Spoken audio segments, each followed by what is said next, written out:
I don't know if y'all saw my man who zoomed into court.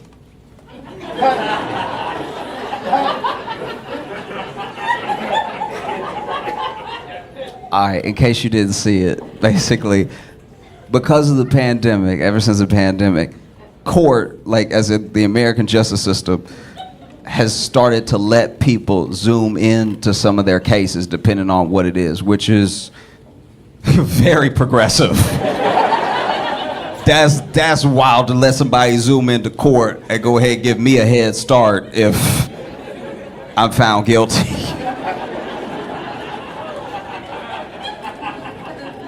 That's what it is to me. Like, imagine if I had court and they were like, you can zoom in from home. I'm like, all right.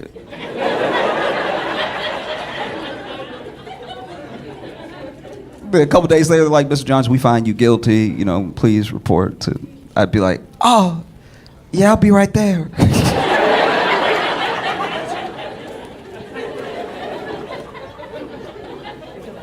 No, but basically, there's a court case where this judge and the lawyers are all in the courtroom, and they let the person that is accused of having a suspended license, they let him zoom into court. And so everybody is there except for him, right? And then he turns his mic and his camera on, and he is driving, all right?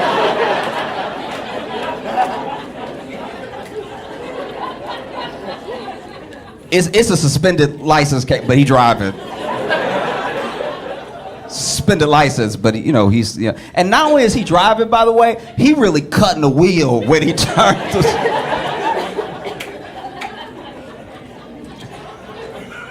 And so he turns his mic and his camera on, and you can see the judge. Judge is like,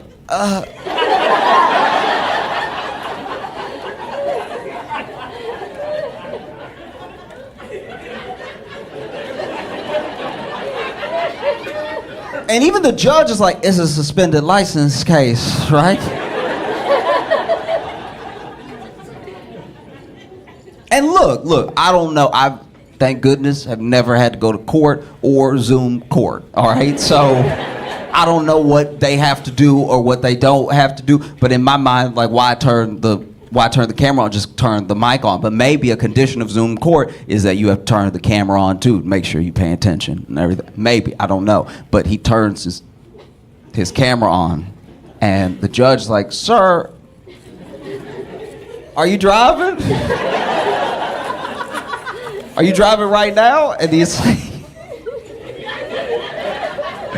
he couldn't sound happier. My man is like, "Yes, Your Honor, I'm pulling up right now." Like, and I want to be clear, he's not pulling up to court. He's pulling up to the doctor's office, right? Because, you can sometimes run some errands while you're doing Zoom court, because you don't have to be there. Once again, this is very progressive. This is like real step forward. This is mind blow. I wonder who else they let zoom into court. Like, that'd be funny if they let the bailiff zoom in too. Like, the bailiff at home, but he like, "Stop it."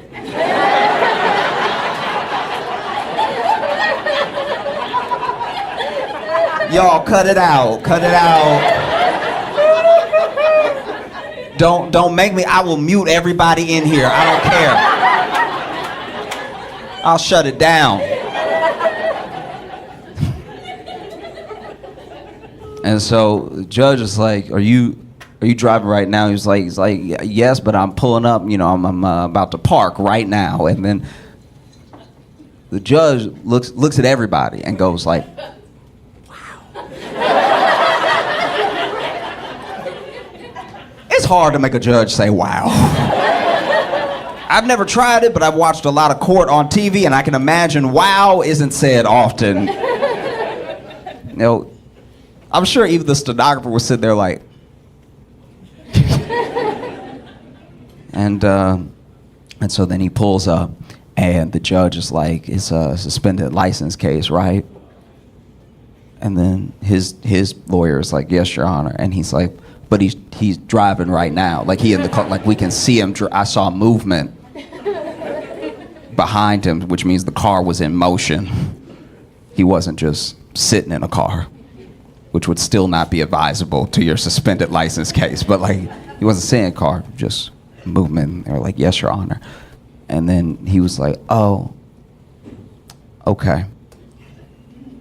And the judge's name in this case is Cedric Simpson, right? So the guy driving is black, the judge is black. This man is black. He had a black judge, and he had a black judge named Cedric Simpson. He had the blackest judge possible.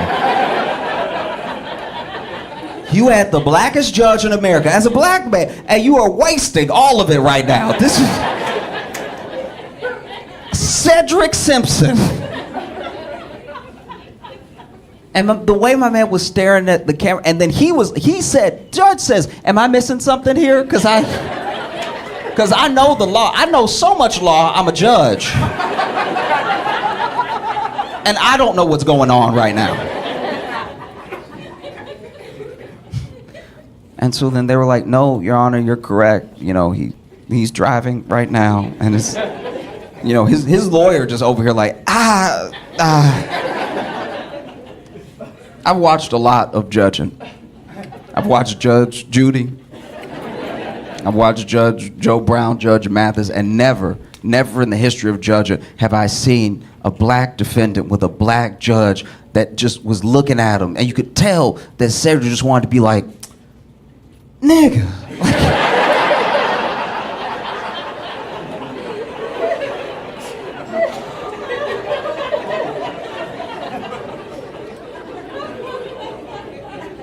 What are you doing? And so he's like, so he has a suspended license case, but he's driving right now. He's driving in front of us. It's on the record that he's driving. So, and then in this moment, you can see Corey is the guy that was driving, right? You can see him realize what's happening on camera. So now he's making the face that the judge made, right? Like now he's like,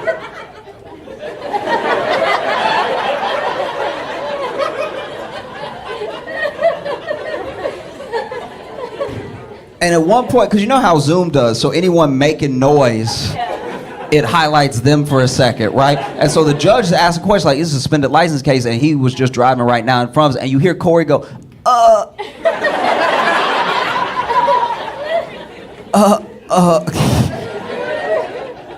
And then basically, the Honorable Cedric Simpson was like, I'm gonna need you to drive to jail.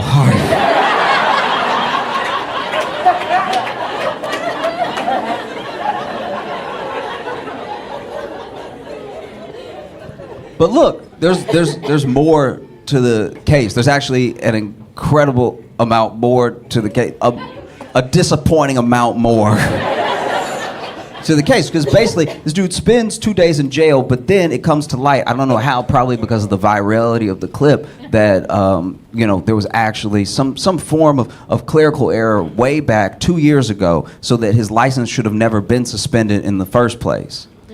So then he thought he was allowed to drive, right?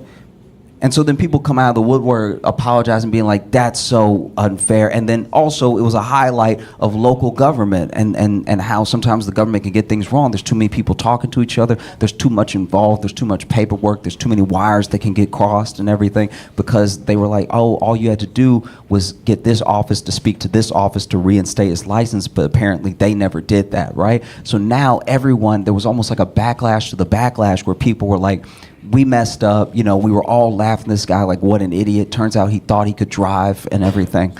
So the internet did something it very rarely ever does, ever, for anyone, for any reason. And the internet almost collectively apologized to Corey, right? And it wasn't, obviously to the amount that everyone shared the clip and everyone laughed, but everyone had something to say. Everyone was like, this guy got done dirty and we didn't know enough information. And there was someone else who didn't know enough information, the Honorable Cedric Simpson. There was something about this whole thing that was not sitting right with him, right? And so when Corey showed up for court for this case, he tells Corey, he's like, I did some digging. I looked at the friend of the court office. I looked at, basically their DMV, looked at municipal offices, took it as far as he could take it following a paperwork trail, right? As much as possible. And he said, Mr. Harris, who's Corey, you've actually never had a license.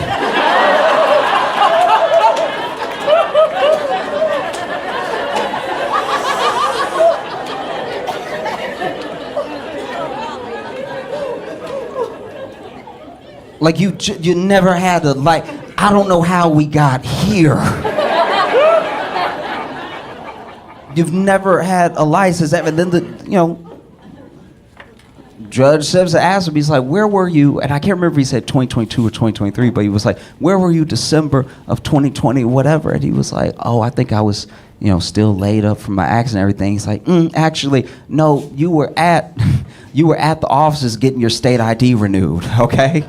Because you keep getting state IDs and you've never had a license. What are you doing, buddy? You clearly know how to drive. You should just take the test. And then it turns out from digging deeper into Corey and into his cases and into his problems with traffic stops and everything like that, they found where he had actually admitted, apparently on body cam, to police that pulled him over that he didn't have a license on a totally different time, right? So then he had to report back to jail even though he was out on bond because they found a bench warrant for his arrest from another time he was driving without a license. Corey loved driving without a license. Driving without a license is Corey's bread and butter. He loves, there's just something about driving without a license that just, it's scrumptious. And I'm not gonna judge because I've been there before in some way. Sometimes I do stuff I know I shouldn't do because it's a little bit more fun. Sometimes I'll go to a restaurant and I'll ask for a cup of water and I get up to the machine and I hit that lemonade. You know what I mean? The sips just taste better when you know you're not supposed to have them. You know what I mean? Walking up to the fountain machine like, this one's on a Wendy's.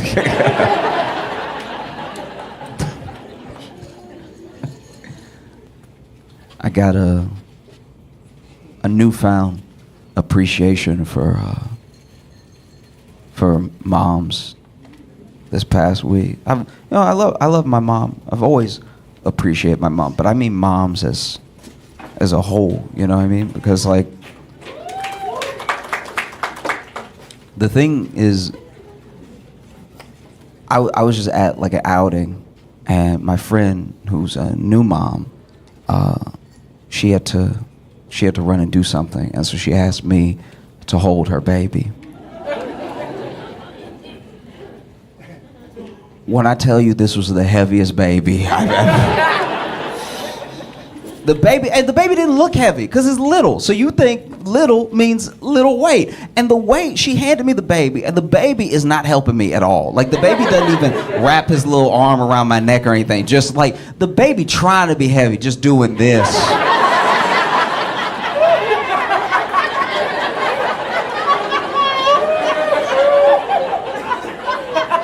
In my arms, I'm fighting to hold this, but I've got him under the armpits, fighting to hold him up, and I'm trying to do that thing because moms are really good at doing it. That little hike y'all do, you know what I'm talking about? The baby slipping a little, and you're talking to somebody, but the baby's on your hip, so you do a little hip, hip, hip, and then you kind of. I'm trying to do one of those, but I don't know how to do it. And my whole focus the entire time is do not drop this baby. Do not drop this baby. Your life will be over. The baby's life will be. Just do not drop this baby. And so I've got it like this, and I'm just holding it out, but it's slipping because it's trying to slip. It's just and it's not wiggling, but it's just it wants to be free so bad. And so I'm trying to hike it up real quick, and so I go for a quick hike up where I was I don't want to shake them, but I want to just pop them up real quick so I can readjust my grip, right? And I also don't want to throw it. Like, I'm not trying to put him up in the air. I'm just trying to get a little bit of distance between him and my hands so I can reposition my hands, right? And so then I try to hike him up, and right at the hike, the baby kicks me. So now he's out. He's not fully out of my hands, but he's at the tips of my fingers. And so I'm like, And now I'm holding him worse. Like now, like he's not upside down, but he's definitely not right side up. Like he's kind of sideways. And this baby is so heavy that my fingers are screaming. Like, I honestly, this is so embarrassing. I'm glad nobody was looking, because I was so scared I was gonna drop this baby that I was like, and so I went ahead and just slowly.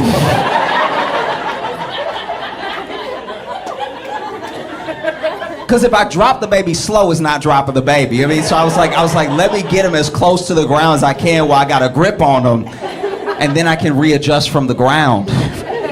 And honestly, so I put him on the ground, and then I go to pick him up, because in my head I'm like, now I can really cradle him. Now I can scoop the legs and scoop the back and cradle the head and stuff like that. You know, now I can really stand up with him and hold him like a baby, right? But if I thought the baby was heavy when he was handed,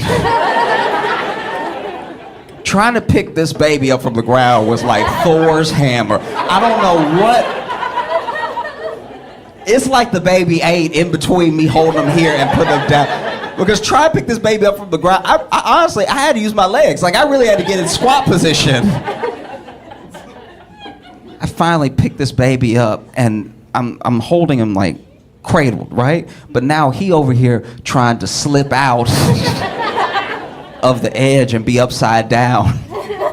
And then just then his mom walks back over, and he's upside down now. I'm holding his shoulder, and his foot is kicking my chin. And I'm holding his stomach around. And she's like, thank you so much. It's like she didn't even know. She's like, thank you so much. She just writes him up. Walks off, and I was like, what is she made of? That's a 600-pound baby. Welcome to the Josh Johnson Show. I'm Josh Johnson, joined by my co-host, fellow stand-up comedian Logan Nielsen. Logan, how you doing, buddy? I'm doing all right, man. How are you?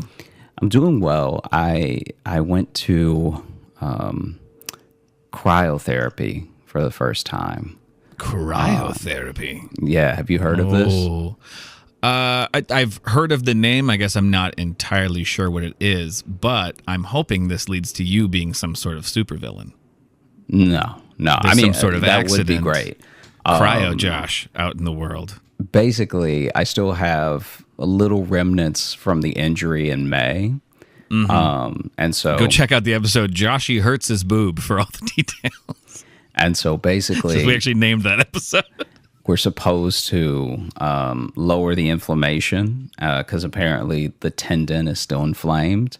Okay. And so I went to this cryotherapy because apparently what it does is it lowers the overall inflammation in your body, and it's without you having to take anything. It's just the extreme cold helps boost your immune system, and I'm sure there's like some white blood cell stuff happening and everything. There's like all these benefits, and the only thing that I saw that's like the only side effect or drawbacks are... Turns you into an ice monster, yeah. Some people might experience a like cold sore somewhere on the body because your head is not in it. It's just the neck down. Okay. Like an actual like a cold sore? No, just a sore from how cold they were, I guess. That's what I figured, but like that wording. Yeah, that wording's not great because that's what I read on the paper. So I'm reading the paper. I'm literally reading the release, and I was like, so this cold sore thing. And like then she did what I did just now, where she didn't fully catch why I was like cold sore. And she was like, yeah, because you know sometimes you get sore from the cold. I'm like, so that's the cold sore that you're talking about. There's nothing. Yeah, nasty in this tank. You might need to touch up that wording. Yeah. Because it sounds like I'm about to catch something. It would be better if you said sores of the cold. Like that, even that. It sounds very medieval, but it doesn't sound like a cold sore. Or some soreness or stiffness from the cold. You know what I mean? Then that lets you know it's like it's just going to be like a feeling more than... Or are they saying you might get an open sore? No, you wouldn't get an open sore, but Okay. I guess you might get like a blister. Okay. Because here's the thing. When you get in, they tell you not to touch the walls or the door because the walls and the door are like extra, extra cold. So you're already getting cold blasted on you, but you could potentially like, like when you lick a frozen telephone pole or something, that's the dry cold. That is the walls. So they need to write, you might get a Christmas storied. A Christmas storied would be better and even sound more fun than a cold sore. A cold sore. Yeah. Sakes. What else could you call a cold cut? No, that's meat. You can't do that. Yeah. Can't be a cold cut. You might get a cold cut on your arm. Someone will just throw it on you. I didn't know I get sandwiches from these appointments. That's great. Yeah. So I did that, and honestly, I feel amazing. This is like good. I'm very scared. This is actually why I don't do drugs. I'm already addicted to the thing. I like on the way home, I was like, man, I should do this like twice a week. They recommend apparently twice a week so that you even out with the levels of benefits of doing cold therapy. Okay. Yeah. But I was like, should probably do it every day. Like, so is it like you said it's your neck down, so it's something you get into, and then is it like filled with? Is it just like, for lack of a better word, like almost like dry ice, like just like I don't know what the actual. There? I don't know it's how not they dry actually ice, do it, but they're blasting you with a very dry cold. Okay. So it's very cold in the tank, right? Gotcha. Okay. And that for me, I liked this place, but I think I might go to a different place because they have a different type of tank than I've seen before. The tank that I've seen previously, when it closes, your head is sticking out of it.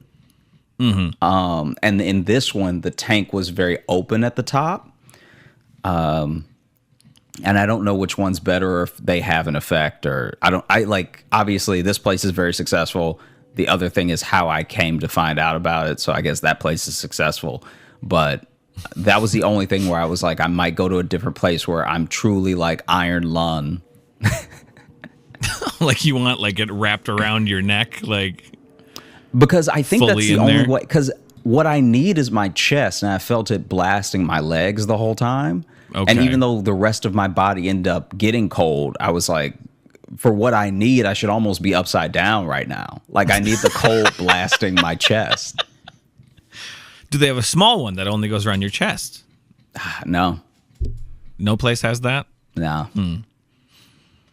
But yeah, so I did that, and so this is I don't even know how to tell this story in a way that everyone will enjoy. Because if you're like me, you'll be like cringing, because I was cringing. But if you're not like me, then it's probably funny. Okay, so basically, I get there, and this place does a bunch of stuff. They do the cryotherapy. I always want to say cryptotherapy, and in my head, that's just a therapy for people who have lost all their money. Yeah. Just go to Crypto Anonymous. Yeah. That or therapy for mummies. A wink to the camera. So I get there, right? And when I get there, I almost walked right out. As soon as I walked in, I took 2 steps in, and I saw this woman who, they do everything there. They do the cryotherapy, they do energy shots, they do like health and all the health and wellness stuff. And they also do the rehydration IVs, right? Oh, okay. So I walk in and immediately see a lady with an IV, and I was like, nope. I know that doesn't even have anything to do with, the cryotherapy I'm about to do. But in my head, I was like, I can't. This is wild. So I steel myself and I just close my eyes and walk to the front desk, and I'm like, hey, you know, I called ahead. You might have an appointment for me on file. My name is Josh, all that stuff, right? And as she's pulling me up and she's like, oh, yeah, we do have an appointment for you. We'll be able to start in a couple minutes. We just need you to sign these 2 release forms, right? So then she brings around a little, like they have a laptop that's like on a stand with wheels that they just go from person to person. And you fill out the release. Right. And as she's talking to me, the lady with the IV walks up to the desk and starts talking to her, like not fully interrupting us, but kind of like interrupting. Right. And I was also like, and obviously, if you have an IV in your arm and you have an emergency, please interrupt me. Like this is, Yeah. But when she walked up, I just saw it again, and I was like, like. Wait, just seeing an IV bag made you that? No, it wasn't the bag. It was the bag and her arm. It was just like, cause this woman clearly doesn't care about the IV at all. So she's just like living life, like moving arms around like she doesn't have an IV in her. But then I'm like, the entire time. Wow, I didn't know that would affect you that much. Every time I see it, I'm just like, oh. And so now I'm squirming, and I'm like, like in her face. Like I kind of felt bad about it in retrospect. Are you like? Do you not like needles? Not at all. Not for a second. Not, okay. So I guess I didn't really know this about you. You didn't know that I didn't like. I've told you. This is why I haven't had a physical done. Well, I guess I know some people don't like having needles go in. Like I don't love getting needles put in, but I can handle it. I didn't know yours was so bad. Just seeing someone just, whoa. What was that? I'm thinking about it right now. What? See, that's like, I didn't know it was this bad. I didn't know just seeing a lady with an IV was going to fuck you up. And not even seeing it like done. You didn't see it go in or anything. You just saw it already there. That was hell. And so then... Wow. And so then she's like talking to the lady at the front desk, just waving her arm, just like having a day, right? Just like, you know, oh, and then I already feel so much more energized. So she's like being annoying. This lady's fucking playing charades right now with an IV in her arm. Yeah. First word, IV, right? And so I'm freaking out, and I'm starting to make noises in front of her. I felt bad. Like she's like talking, and she's like, but then I realized she's not talking about anything. It's not like the IV is coming out or something. She's literally just like, oh my God, this stuff actually works. Like, this is amazing, right? It almost feels like she's a plant from that place. She just walks up and she's like, I was so drunk when I came here, but now I feel totally hydrated. Yeah. And then the lady at the desk, she's like, I know, they help a lot. And then turns to you, you can add that on for just an extra $30. Yeah. Yeah. So I'm like, oh God. And so she's next to me while she's doing it. And I'm just like,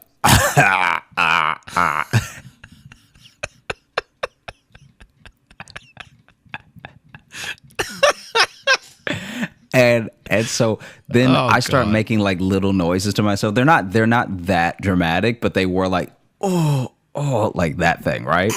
And so then the lady at the front desk is like, are you okay? And I was like, yeah, I'm just, you know. And then she's like, this bitch gotta leave. She's like, you know, the cryotherapy it's not intense or anything, like you'll be fine, blah blah blah. I was like, I just kept pretending it was about the cryotherapy, but I was just cringing at the lady. The lady is like fascinated by her own bag, like she's just like she's slapping it, slapping the bag like a bag of wine. I hear the bubbles are good for you.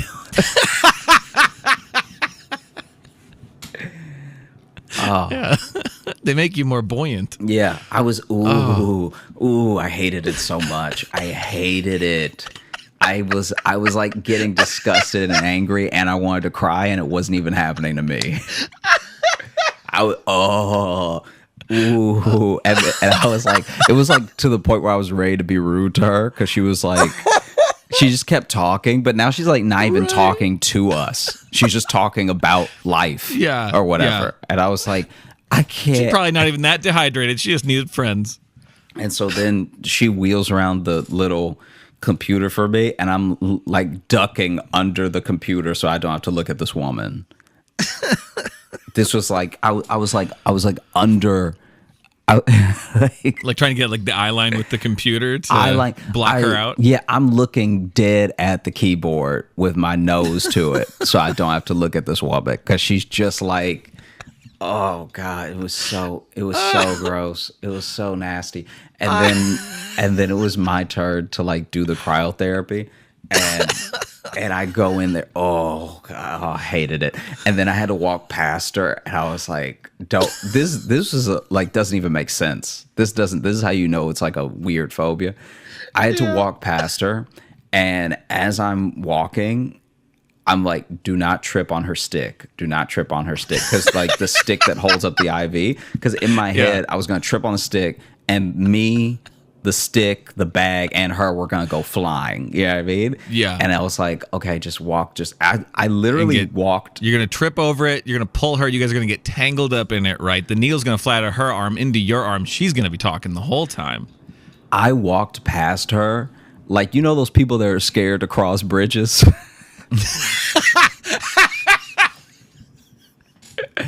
I hate needles so much. I walked past the one with an IV like I was crossing the Golden Gate with a fear of heights. Like I was just like, don't look down, don't look down, don't look down, don't look down. I hated it so much. And then I hated it so much I forgot I was there for cryotherapy. And so you forgot you had something to do? I just felt like I was in purgatory. Like I was like, I don't know how to leave, but I also, and then the worst part is that I've like now wasted this, like if I leave, I've wasted this receptionist time, but I haven't actually paid for anything. And right. so then she sets me up with some socks and a robe, and you change into the robe and the socks before you get in the tank and everything. Mm-hmm. And then, I walk to the tank in the robe and the socks, and I step inside, and then she closes it, and then she's like, "You can hand me the robe," and so I take the robe off and hand it to her, and like when it started, I was upset. Like when when the cryotherapy started, I was like, I'm truly giving them money to be in Chicago naked right now. That's all that's happening. Like I've paid these people for them to put me in the dead of winter Chicago with no clothes on, Yeah. And even as it's happening, it didn't hurt as much as I thought it would. I thought it was going to be incredibly painful. I really did. I thought it was going to be, but apparently a dry cold and a wet cold. So like an ice bath hurts too much for me to stay in it. Right. Like it genuinely, I'll be in it for a little bit, and it's, to me, cryotherapy is just a little cheat code where first of all, you can't be in there more than 3 minutes. So it's already like, okay, I could handle this for 3 minutes, right? Right, yeah. Then also the effects of it I think they last as long as if you would have taken the ice bath, but the ice bath, you'd have to be in there so much longer.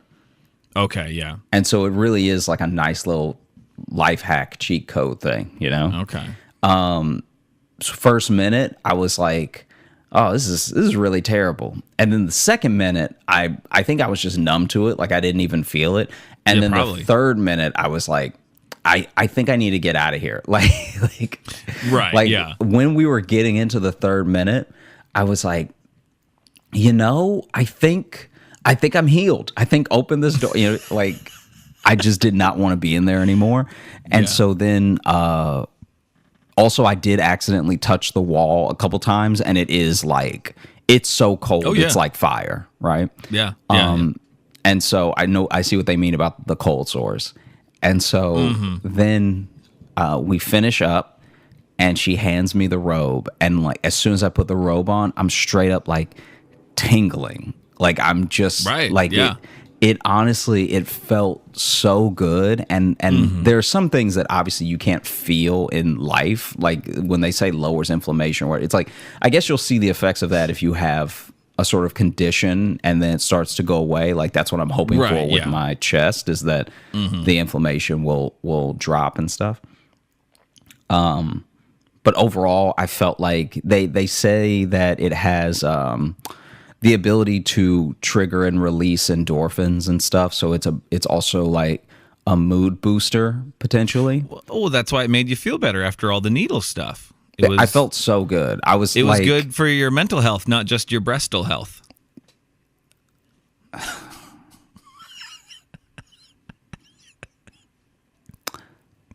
And then I felt great all day until just now. But no, I felt really good. And then I'm definitely gonna. I think I'm gonna incorporate it, like if I can post workout, and if not, just randomly. But that was such a nice thing because it's also pretty cheap. You know, like it's not incredibly cheap, but Right. they have a.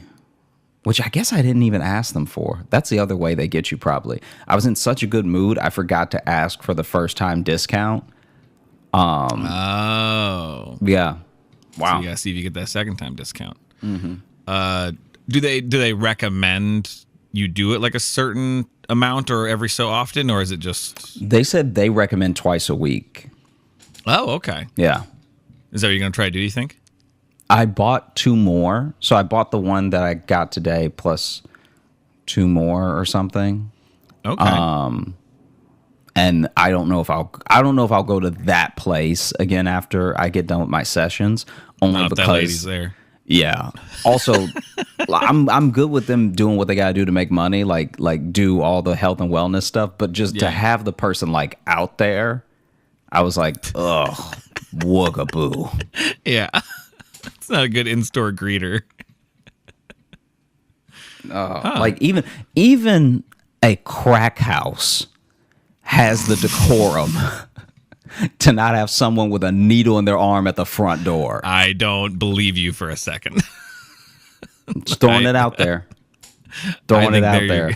I think they're going to see it and they're going to forget they have a needle in their arm. Well, that's good. I'm glad to hear that helped. And so maybe there'll be, because I know, there's been an ongoing thing for you. We've been having our every now and then our Joshy boob check-ins on the pod. Yeah. No, it's truly wild. It's like I'm really upset that it's taking this long to heal and stuff. Yeah. Now, Sorry, go ahead. No, go ahead. What were you gonna ask me? Mine was going to be dumb. My thing was going to be very dumb. I was just going to say, so when you're in like the thing next time, you're in the big cold barrel or whatever, and then the place gets struck by lightning. So if you, of course, gain cold powers, what's your supervillain persona? Probably just like freezing anyone who does puns. Freeze. So you're gonna go out of your way to not have a cold pun name? Yeah. Anyone who does puns, I'm just gonna ice breath them frozen. Just shh. So, and so your supervillain name will just be like a man with ice powers who hates puns, because you don't want anything even close to clever. You don't want anything close to wordplay. Everyone, look out! Here comes that guy with the ice powers. Yeah, that's fine with me. Okay, fair enough. Fair enough. On the way there, though, this is a very New York thing that I got to see. Someone on the subway with a needle in their arm. Close.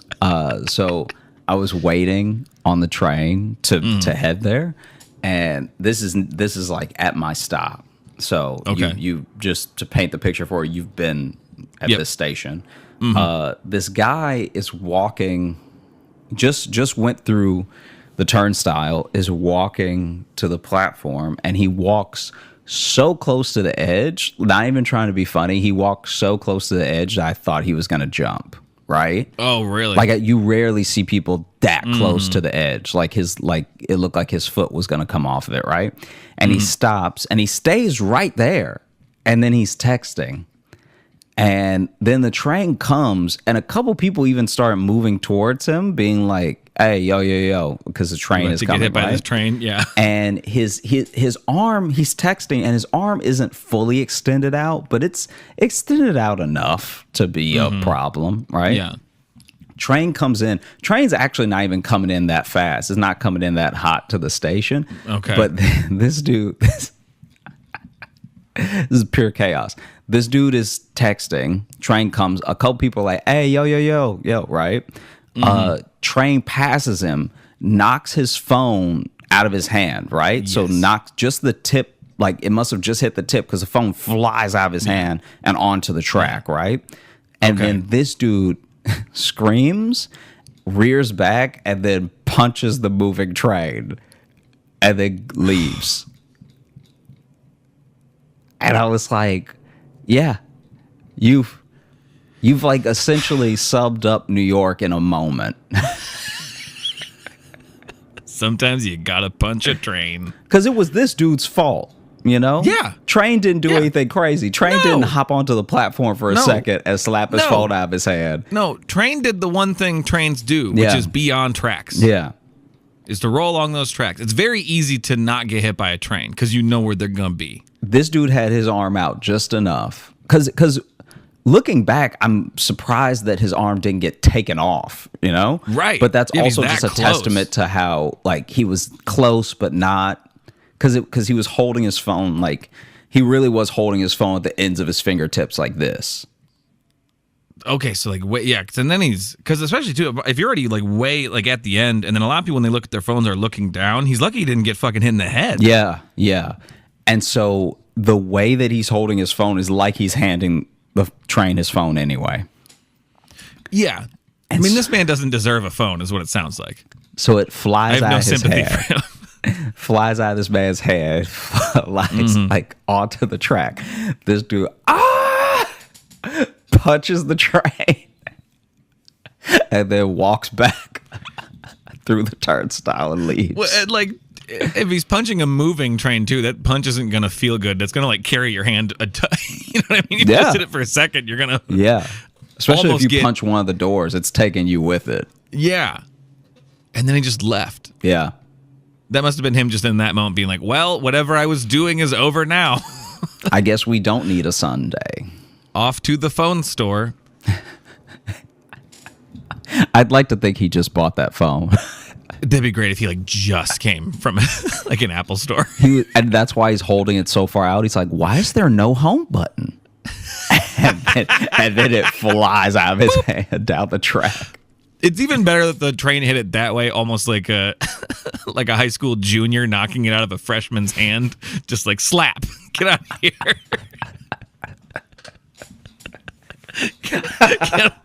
Get out my train station, nerd. You know what's really sad is that there are some forms, right? Obviously, bullying is bad and we should not bully or be bullied. There are some things when I look back at high school that were done that I was like, I was mad at the time, but as an adult, I can look back and be like, that was funny though. Yeah, I mean, like I remember one time I was talking to my friend and she was walking away, and as she walked away, she slapped the books out of my hand. But to her point, right? So that's already once again, like you said, classic bully move, right? Yep. Yeah. And that's I old didn't- school. That's one of those things that will never go away. Yeah. Already perfected. That's bullying that was around before backpacks. Yeah, I mean, Hell, that might have even been around before books. You know what I mean? and so then I was holding my book. She slapped them out of my hand. And I was all mad and everything because I was one of those kids that instead of just having a binder, I would put the like pop quiz or test papers or whatever in whichever chapter of the book I was on at the time. Does that make sense? What I'm gotcha. saying?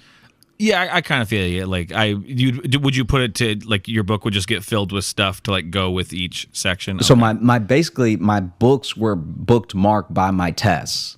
Gotcha. See, I used to do that, but it was generally where we were at, but like with the notebook I used for that class. So it'd just be like, that's where it is. I And get what you mean. so then she slaps the books out of my hands.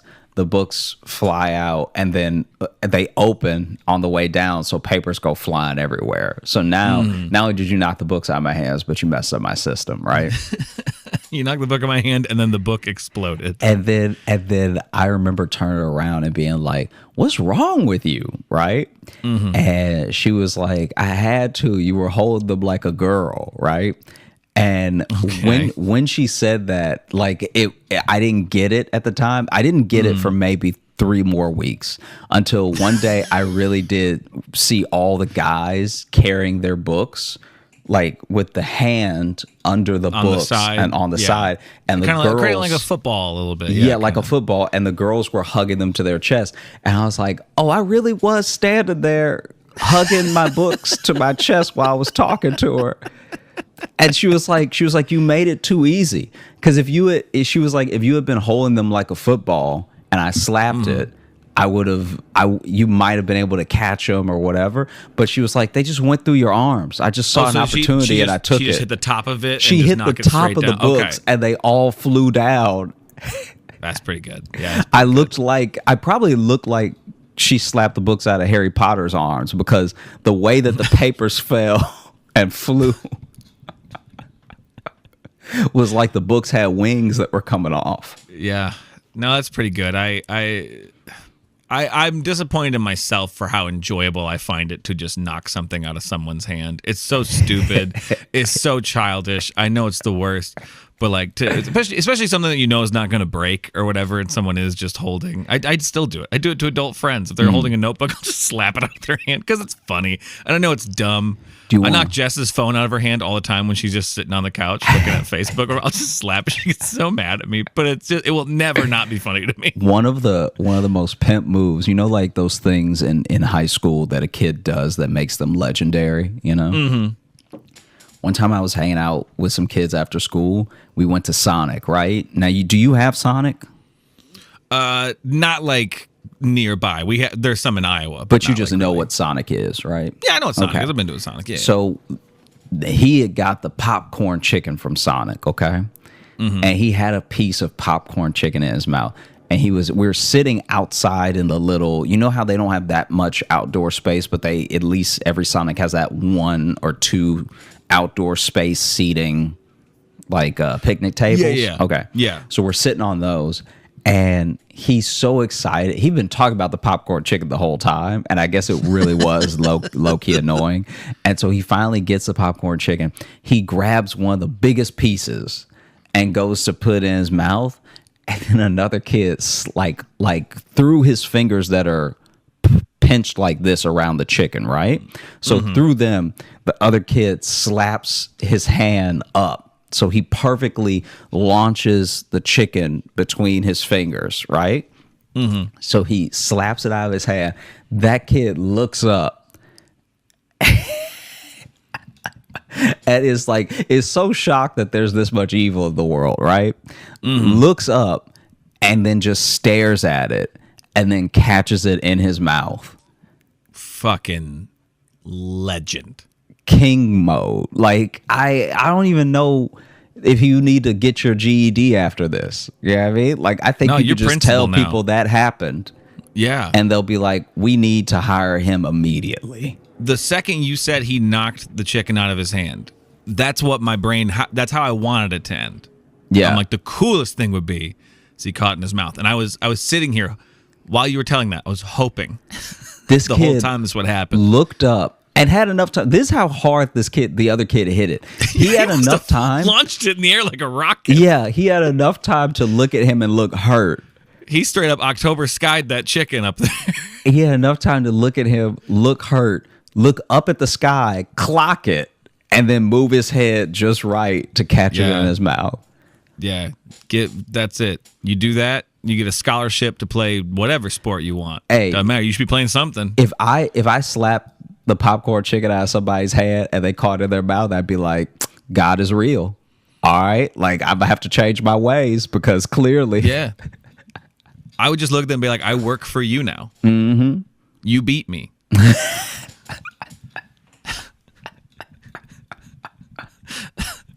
It was honestly like those moments. I mean, you know from teaching and stuff, but those moments that organically, like group think, right? Yeah. Make you scream and run. We all scream and ran like he had a gun. Like But yeah, you get so excited by what you just witnessed, your body can't even contain itself. You have to do something with the energy. And the best thing you can do is just run and yell because you witnessed a miracle. He didn't even say he was going to do it. He wasn't like, hey, everybody, hold up. Give me a second. Give me a second. Let me prove. Nah. Oh, man, this kid. That's one of those ways you get like a nickname that sticks with you for 50 years after that. Like, that's beautiful. Yeah. Right there. That's the beauty of the universe. Yeah. If you see somebody calling somebody Pops who's only 32. Oh, damn. Being a young kid named Pops, that's actually kind of awesome. And that's the reason? Shit. That's cool as hell.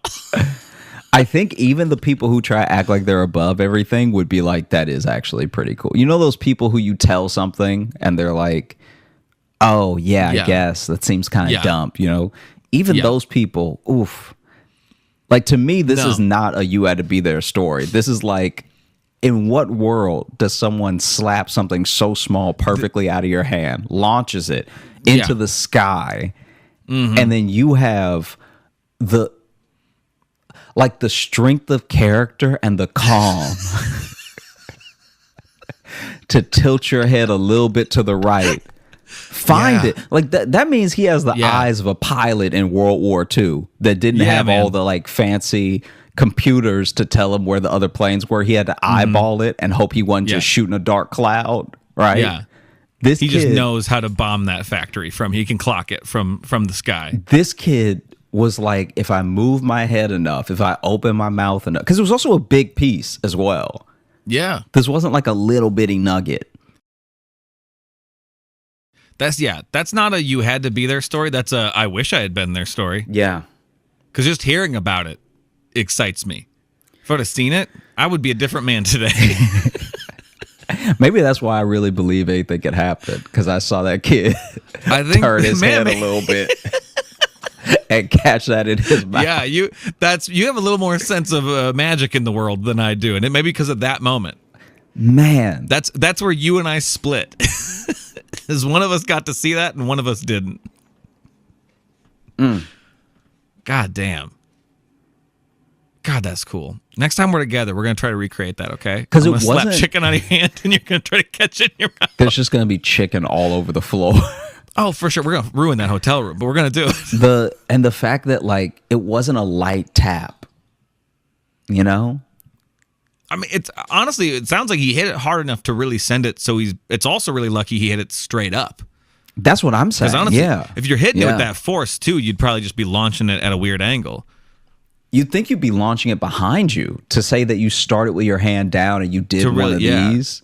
Yeah. Oh, man. That's the other thing that will never be recreated. Not just the clocking it and the catching it, is the launch being straight up.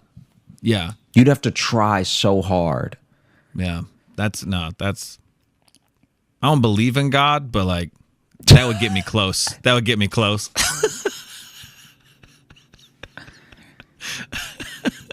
Seeing that, I'd be like, someone's up there. Hey, some things are fair. All right.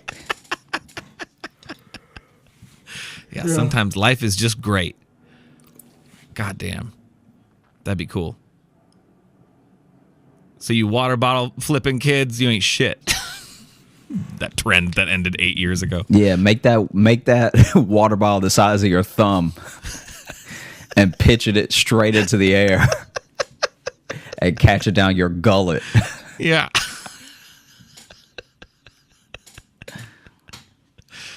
Oh, man.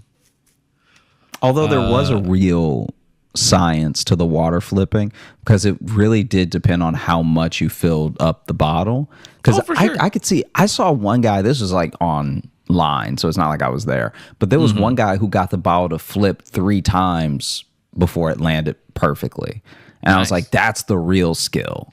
to like get like launch it and have it do multiple flips and then land, because like the one flip is impressive, but I don't know, everyone got good at it from everyone trying to post them doing it. Yeah. But it was fun though to have a moment in time where just every teen was quasi obsessed with physics for just a second. Yeah, that was maybe one of the last trend. good ones that we got, because the next one was eating Tide Pods. Like that, what a wholesome trend that was. The next one was true. like, hey, ruin your school. Like actually break stuff and cause millions of dollars in damage. The next one's going to be like, hey, punch your grandma in the face. Well, yeah, and right before the water bottle flipping was like planking, which didn't really make sense. Wasn't quite, you know what I mean? Even the planking was, it was like fine. It was like, it was fine, but it was not interesting. But you know, yeah, some people got hurt, but then they were just like planking in places that weren't sustainable and stuff. Like the water bottle challenge wasn't hurting anybody, but now you got stuff. You actually have them faking challenges now. So now you'll see a thing trending where it's like kids on TikTok are doing this, and then you actually talk to people who are on TikTok and they're like, no one is doing that. No one's doing that. The NyQuil chicken. Yeah, one local newscaster was shown one video by a friend. It had 12 likes. And he was like, we have to warn the people. The new dangerous trend that your teens are getting into. Yeah, it's always that shit. Is there one right now? Is there a new one right now? Any new dumb trend like that? I don't know. The NyQuil chicken. Is that the new one? That's old. So it's old. Like, it's not real. Is that just putting NyQuil on chicken? Yeah, it's not real. Okay, it's not good. That's good to hear. Yeah, but it's baking NyQuil in the chicken.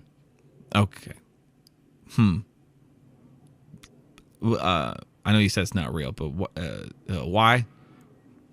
I think that this person got what they wanted. I think this person who made the thing was just trying to do a fake viral thing, and then it did take off, because there's only one video of someone doing it. At least with the other ones, with all the other dumb trends like Tide Pod, all stuff like that. Well, even the Tide Pod one though wasn't as big as everyone acted like it was. I feel like a lot of people did it. Like I saw lots of videos of people doing it. Did you? Okay, because I never saw anybody do it, but I heard a lot of people talking about it and talking about the kids these days. Because back in our day, we used to. Now, to be fair, a lot of people were half-heartedly doing it. So some of the videos I saw was people like biting it and then it's squirting and them freaking out. It wasn't like, yeah. Yeah, that's one that I think, I do agree that it blew up more than people were doing it, but I saw quite a few videos of people actually doing it, and I was like, oh, geez. Interesting. Yeah. Do you remember when the one thing was like the cinnamon challenge, like eating a spoonful of cinnamon? I heard there were rumors like people died doing that, but I don't know if that's true either. I don't know if people died, but I will say you can asphyxiate from how, like, hard it makes you cough and not being able to catch your breath and stuff. But I remember we all did the cinnamon challenge one day there were two that we did. There was a day that was so slow at the restaurant that we each tried the cinnamon, and we were like, two people did it. So I think we must have been doing it wrong, because it wasn't as impossible as people were making it. Right. I think for effect, people were putting too much cinnamon on the spoon. Well, I think we were putting too much on it, and then the big mistake, you can't breathe in when you're putting it in your mouth. That's where people are fucking up. They're going to, and then you're going to suck in some cinnamon. Yeah, you also can't move your tongue. Like, that dusts up the cinnamon as well. So when I did it, twice I did it without coughing or anything. And it's like you put it in your mouth, and then you just let it sit, let it get wet. That makes sense now too, that you were just eating spoonfuls of cinnamon. So that's why just drinking a bunch of pumpkin spice creamer didn't bump you at all. What are you talking about? You're like shit. I eat spoonfuls of cinnamon. What does that have to do with anything? The creamer is cinnamon flavored. It's pumpkin spice. There's cinnamon in that, nutmeg and shit. Oh. Yeah, I guess. Yeah. Yeah. Don't try to act like there was no connection at all. I'm not trying to act like anything. I didn't know what you meant. I was like, wait, how does this help me drinking pumpkin spice? Because you're used to just going ham on some cinnamon. You ate 2 spoonfuls, you said.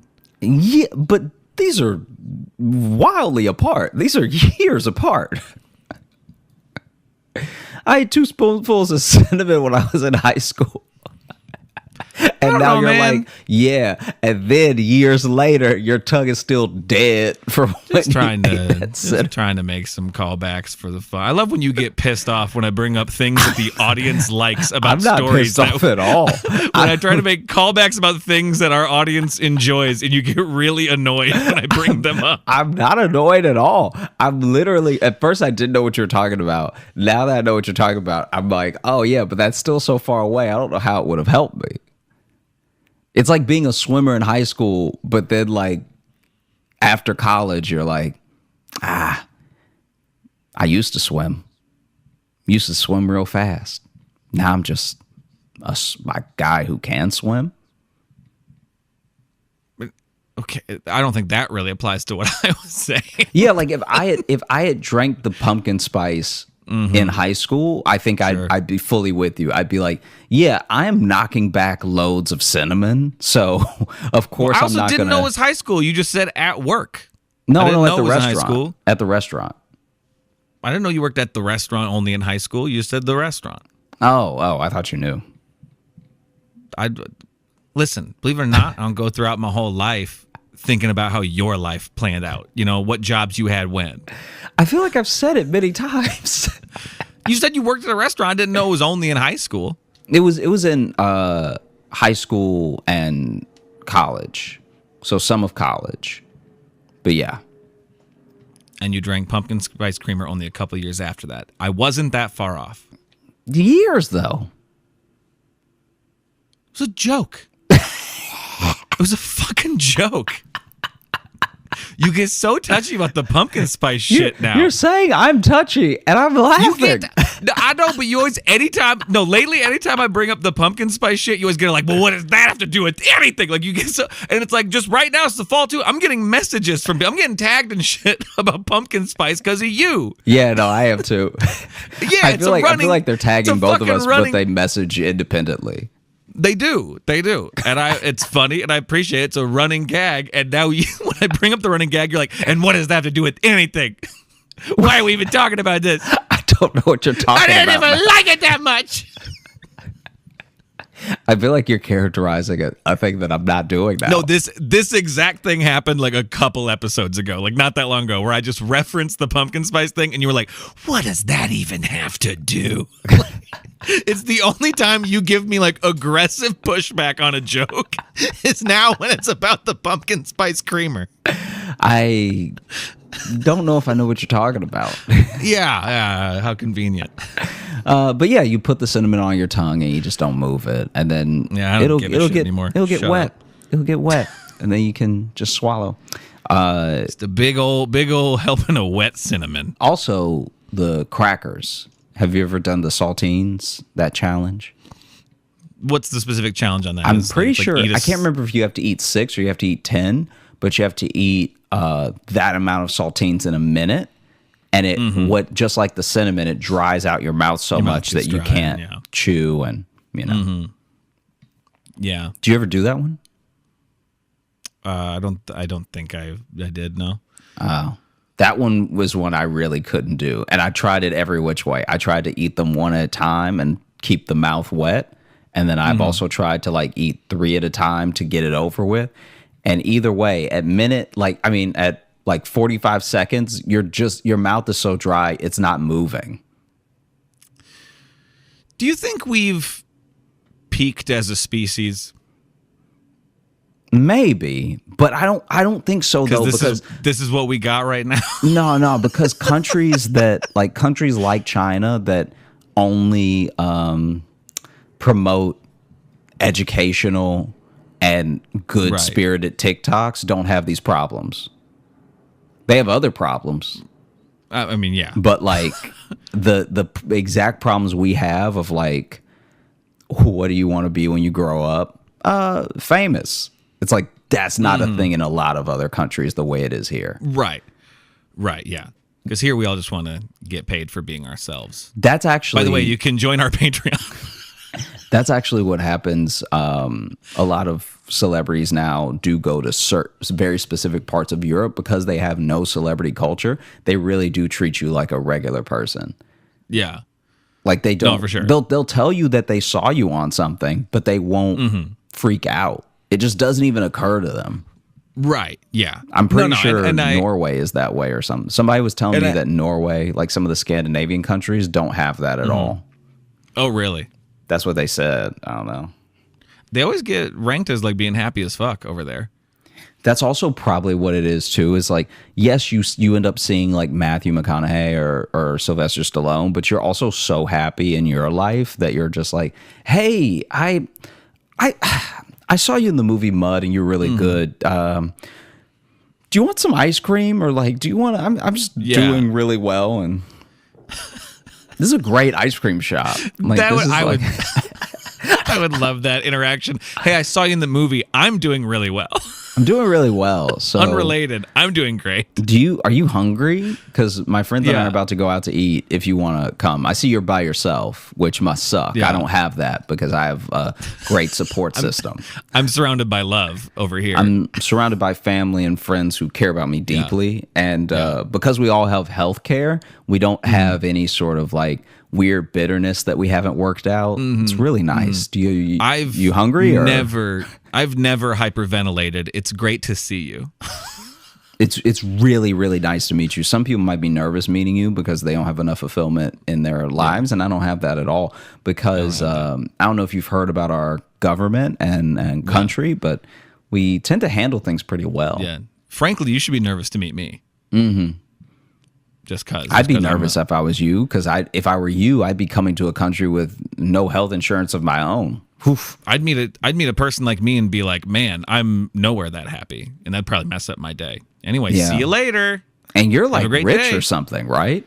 You'd seem very wealthy, but I have the wealth of family and friends. It is crazy that it took you being as wealthy as you are to get where I am as not a wealthy person. Yeah, and I've been happy like way longer than you. You may not even be happy now because you're worried about not being rich a decade from now. Do you want a picture with me? Yeah. Do you want a picture with a happy guy? Yeah, so you can look at it sometimes and just compare yourself to how sad you look next to me, a very happy person. I'm just wondering, you know.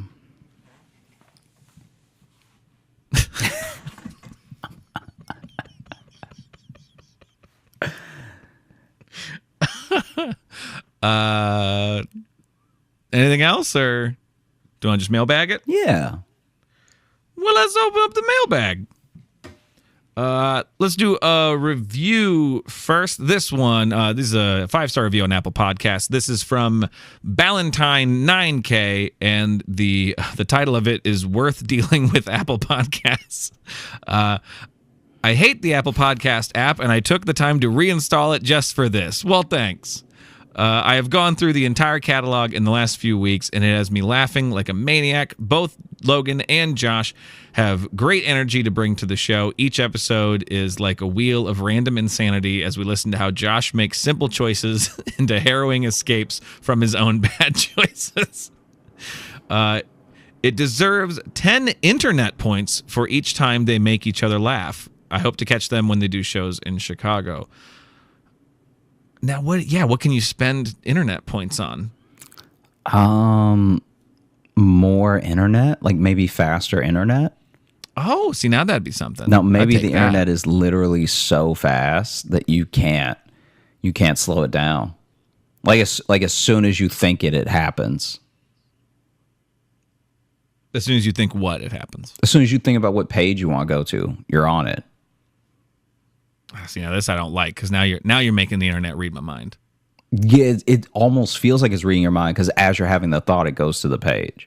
Now I don't want these points. I was excited at first, but now these points sound very stressful. It's no problem. Okay, Josh can have the points. Really rack up those internet points. I was just trying to. Could you spend internet points to create a new trend or challenge? Ooh. Yeah, good question. I feel like that would be, like, ooh, we better do this guy's challenge. Look how many internet points he has. Maybe he'll give us some. Yeah, this guy knows how to get points. Yeah, this So guy let's knows how follow to his trend. Yeah. From this trend, we'll gain. It's like a pyramid scheme I've created out of internet points. I think we already do it with money. Man, this guy's a lot of money. We should probably just do what he says. And then maybe we'll get some of his money. Or maybe we'll be able to get our own money like him. And then you buy the book and it doesn't help you in life at all. Okay, fair. Okay, so then, I don't know, can I like an arcade, can I just buy candy with it, or like a Tootsie Roll, or like a little army guy? Can I do that with the internet points instead? Yeah, I guess so. Yeah, if that's what you want to do with them, it just seems like maybe a waste. I just don't want to leave them on the table, you know? Yeah, that's fair. I don't know when I'll come back to this internet again. To this Dave and Buster's, yeah. This online Dave and Buster's. Oh, an online Dave and Buster's would be sad, huh? Like a VR Dave and Buster's. A VR Dave and Buster's would be a huge bummer to like do the punch out machine and it doesn't go that far. But you're like, Doesn't go that far. how was I supposed to do better? I can't hit it. The game you really want to play is broken. There's just kids running around. Yeah. The server never checks back in with you. Just a really accurate Dave and Buster's sim. Can someone make that? Can someone make a very accurate Dave and Buster's simulator? Let me see. I'll just grab an email here. This one here is from Jade. Sorry.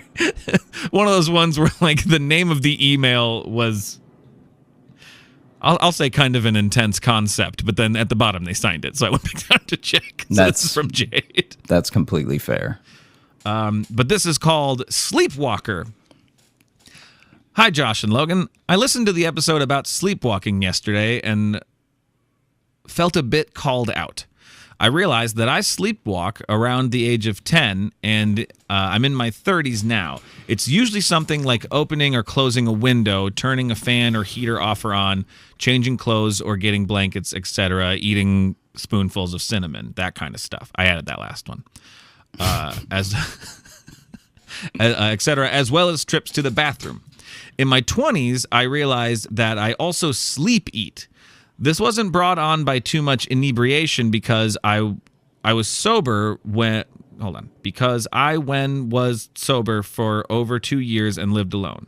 Okay, let me take that sentence again. This wasn't brought on by too much inebriation because I was sober for over 2 years and lived alone. I once woke up to clear evidence that I had made and parentheses must have ate a whole sandwich in my sleep. I mean, I think that level of alarming is based on the size of sandwich, I think. Yeah, because if it was a foot long, you have a problem. Foot long, if it was a party sub. Yeah. But if it was like what was left of a panini. Yeah, that's not terrible. You don't got to feel too bad. But yeah, if you ordered and ate a party sub in your sleep. This has only caused a real problem once, although recently waking up with a bottle of ranch and a roll of toilet papers on my windowsill and no explanation was a little harrowing. What makes this such a scary thing is that you, for sleep and for free, are having full drunk blackout hangover experiences. Yeah. You know? You're having those... Like all you did was go to sleep. Someone else would have had to drink the entire bottle. Yeah. Someone else would have missing time. Yeah. You're just regularly going to sleep and then waking up with a bottle of ranch and roll of toilet paper on your windowsill. And like a sore knuckle. And my face painted like a tiger. Yeah, I think I may have beat the shit out of someone. Shit. Did I get into a fight at a carnival? Shit. About 6 years ago, I was out of town and staying with a friend of a friend, a very sweet retired vegan couple. They woke up with a horse head in their bed.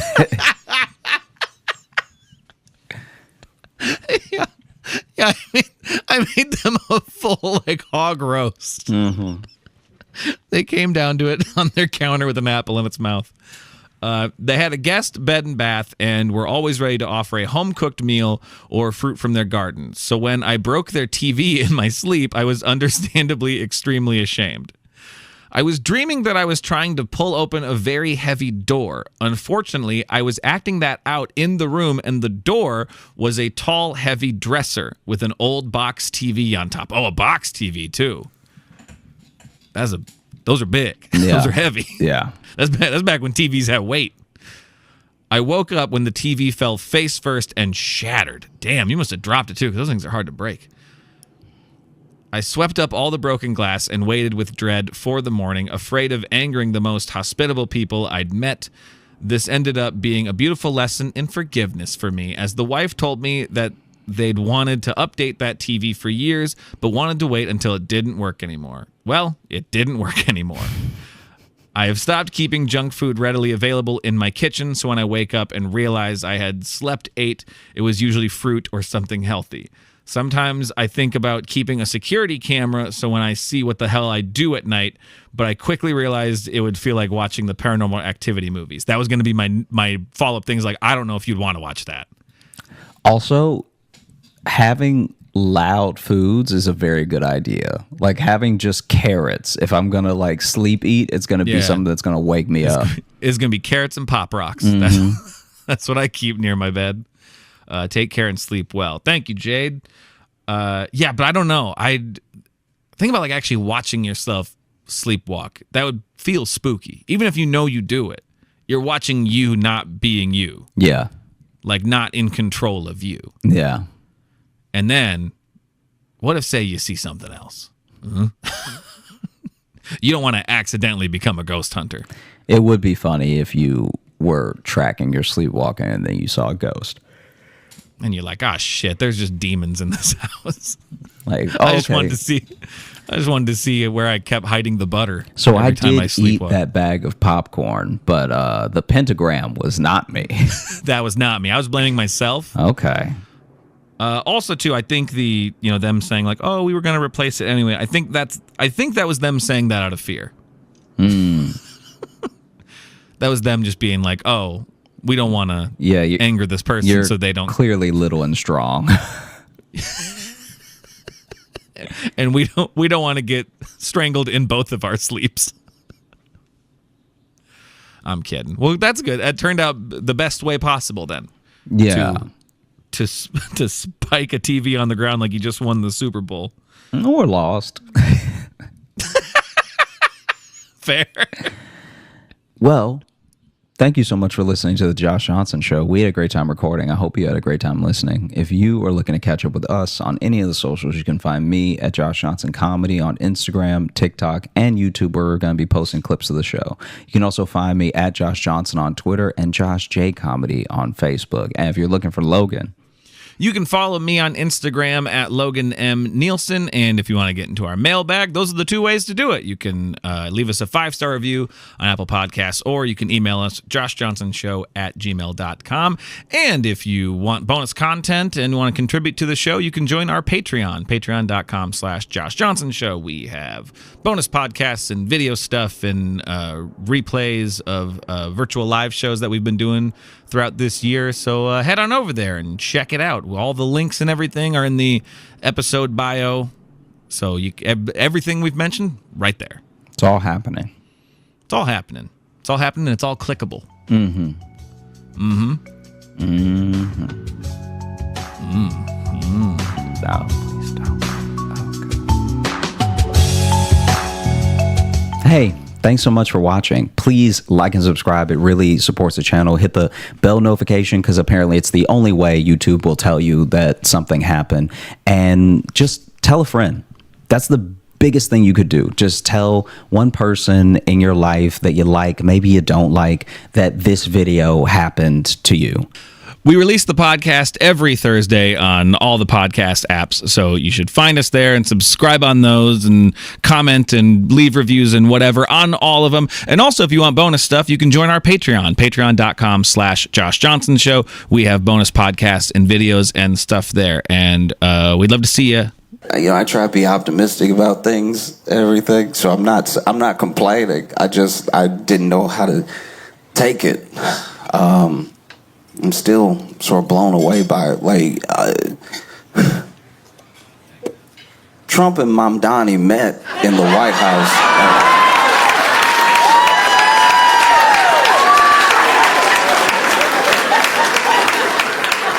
I don't know if this feels like real life. This is crazy. All right, in case you're not familiar with Zohran Mamdani, he is the mayor-elect of New York City. And he won the Democratic primary, and then he went on to win the mayoral race against not so stiff competition. No, it wasn't great.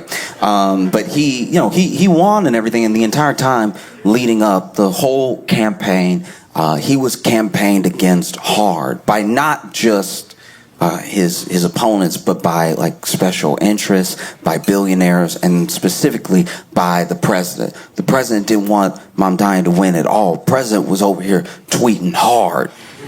Tweeting like you could tell he was pressing the buttons extra hard on all caps all the time. Wanted to let you know he meant business. Ain't nobody playing with y'all. And so he was tweeting, and not tweet because he got his own thing. He got that Truth Social thing, but like nobody, I don't know anybody who downloaded it. So then everything he tweet on there ends up on Twitter. So he basically still tweeting, but it's just like he has a platform now where he's like the only influencer. Like, I don't know a single other truther. You know what I mean? Like, no one else I know is posting truths but him. And so he's over here, talking about how he's going to mobilize the National Guard if Zohran Mamdani wins. Just like really wild stuff. Really hates the idea of him winning. Zohran calls himself a democratic socialist, and Trump was like, no, he's a communist. He's a communist in disguise. It's like, I don't even know what that means. That's I don't know. That's okay, I guess. Man said free pre-K, and Trump was like, that must be communism. You know communists, you know those people that want everybody to eat, He wants a city-run grocery store or whatever. That sounds like communism. Get these communist apples out of my grocery stores. Just saying stuff that, I don't know, just didn't really make sense. And for his part, Zohran only really brought up Trump when asked. He wasn't just one of these people that was campaigning on, like, opposing Trump specifically. You know what I mean? Like, and it's wild that those two are supposed to go be in the same place. You know what I mean? That's wild.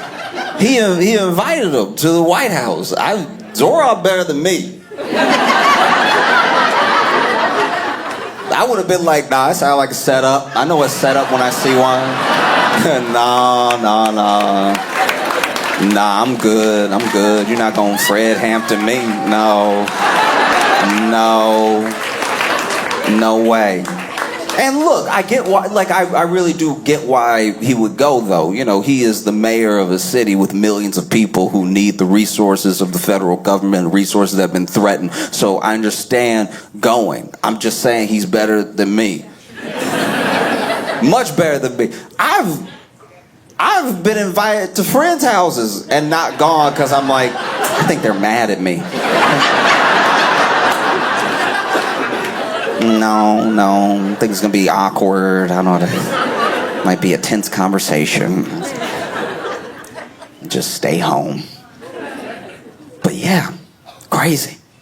Because you got to remember, leading up, it's so funny how we treat political figures, and not just political figures, but even like historical figures, where there's these cutoff points. There are these checkpoints where we forget everything that happened up until the next point in their story. So now that Mamdani won, a lot of the stuff people were saying there's not saying anymore, and everyone kind of forgot it. But you rewind like 2 months ago, hysteria, like real hysteria around the idea of him winning. You know, people were over here being like, Zoran Mamdani, he invented Islam. How we gonna let somebody like that be mayor? You know, if he wins as mayor, the whole country is gonna be under Sharia law. I don't think you know what a mayor does. You had people, this is worrisome. I saw this and I prayed it was fake, and it turns out it's true. The story was getting so much national attention, and everybody was following the race so closely that Tuesday, there were people in other states that went to vote for or against Zoran Mamdani.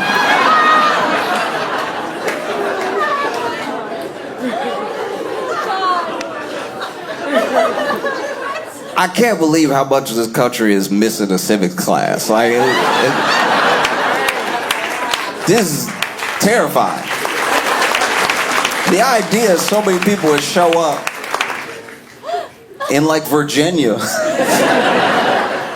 and then vote. I mean, it kind of tricked some people into voting. I'm sure there were some people who weren't even going to go vote, but they were like, I gotta stop this. I gotta stop this terrorist from getting in.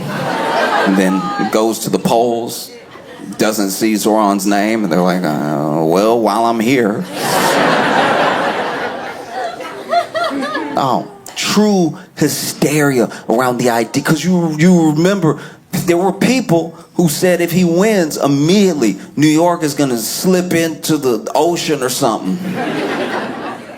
There are some people that don't even understand that Eric Adams is still the mayor. Do you know what I mean? That's why I think politics really sucks for someone who like wants to get in, change things, everything. There were people. So Mamdani wins, and the next day there were people being like, "What he gonna do about the potholes? I already fell pothole." He's not the mayor yet. Well, he won, didn't he?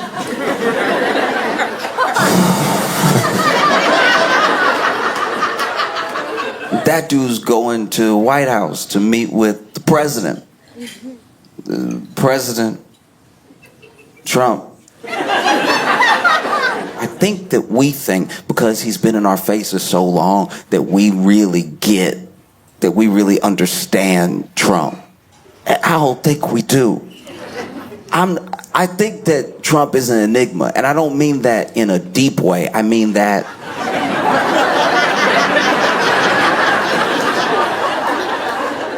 there's two ways to be like an enigma. You could be an enigma by being like a deep philosophical, like Alan Watts type that's just like looking at a star and just like pontificating for the rest of the night on like what it means to already be dead by the time we see you, and be so far away, but it feels like you're in like my peripheral at the same time. But or you could be an enigma by just walking into a room and be like, blah, blah, blah, blah, blah, blah.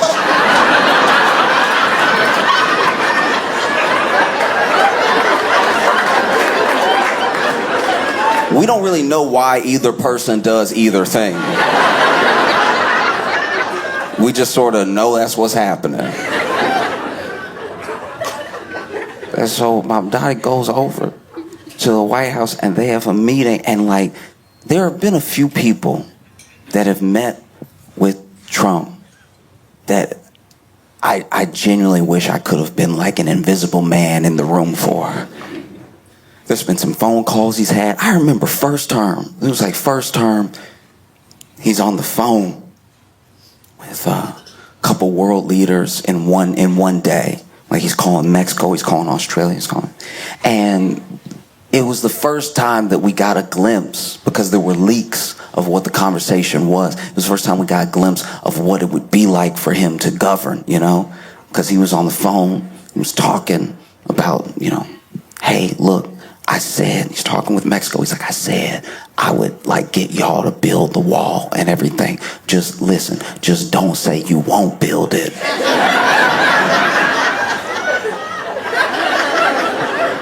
said you gonna pay for it. Nobody gonna check the receipts, all right? We just gonna build the wall. You just don't say anything, okay? They ask you about it, be like, ooh, I don't know. Just keep saying you don't know.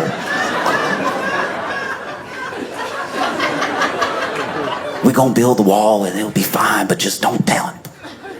And sure enough, they leaked that conversation. They leaked the conversation where he's like kind of trying to like make a deal, but isn't being the like hard negotiator it seemed like he was gonna be on the campaign trail, right? And that first term had a lot of leaks. Because then apparently Trump called again. It was like, what the hell, man? Thought you were chill. And they get in the room. Because you also got to remember, Trump been campaigning hard against him, so it's a little embarrassing to have to invite this dude now. Because imagine you said all this stuff and then.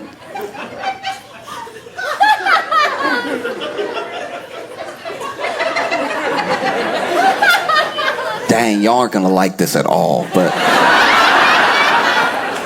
The closest thing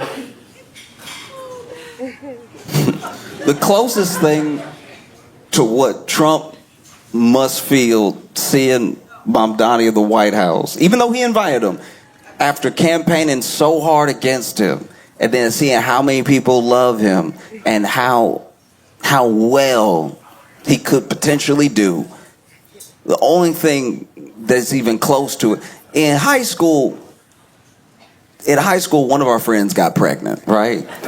And she was wondering what she should do, right? And then there was one of our friends that was like, I don't think you're ready to be, a mom. Like, I'm not trying to hurt your feelings. I'm just saying, like, you're not even passing algebra. Like, I just feel like, I don't know, maybe,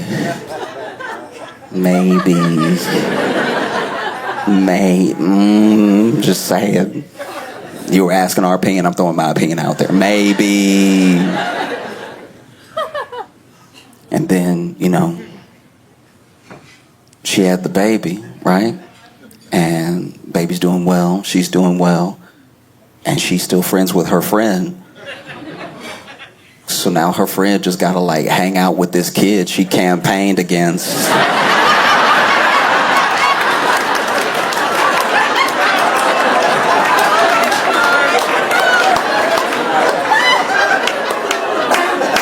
That's tough. That's tough. And so you would think Mamdani coming to the White House and meeting with Trump, I don't know, they're gonna get in a room and fight or something. I don't know, because you gotta remember, Trump has been on like high alert. He's been tense for a while. It's been bad. Everybody keep asking about Epstein.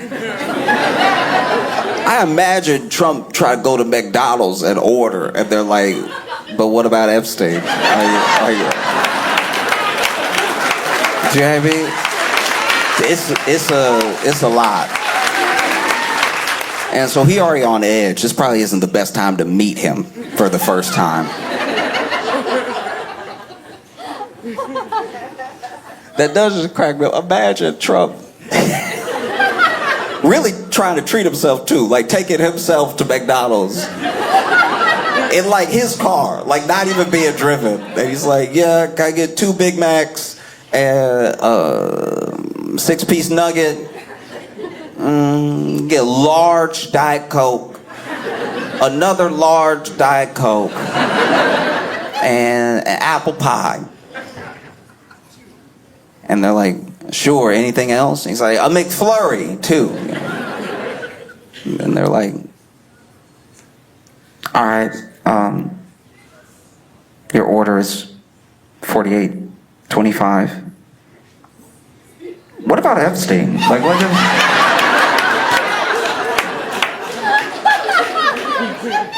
And I don't know. This seems like he's not having a great year, right? And now you're meeting him as somebody he campaigned against hard. And then they're in a room together. Nobody knows what was like the vibe in the room except the people in it, which I can't imagine there were too many. And then they left the room, and you're thinking, wow, this is it. Trump probably gonna mobilize a National Guard and everything. It's bad. And then they get out there and it seemed super friendly. It was genuinely insane. I didn't know how to take it. I've been trying to get people to stop fighting all year and listen to each other. There's two people who couldn't be more diametrically opposed on the political spectrum do it, and I'm like, this is uncomfortable.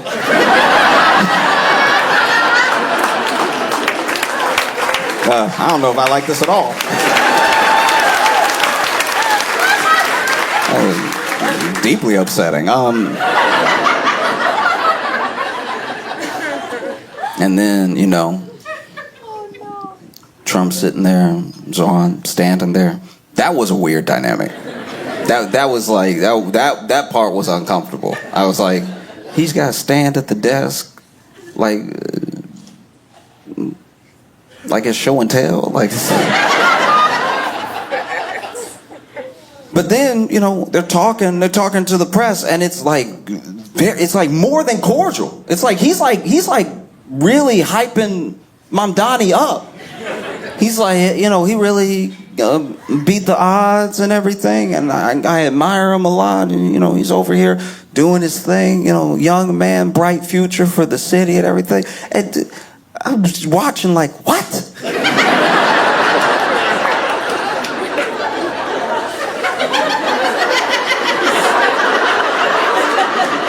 It would be like.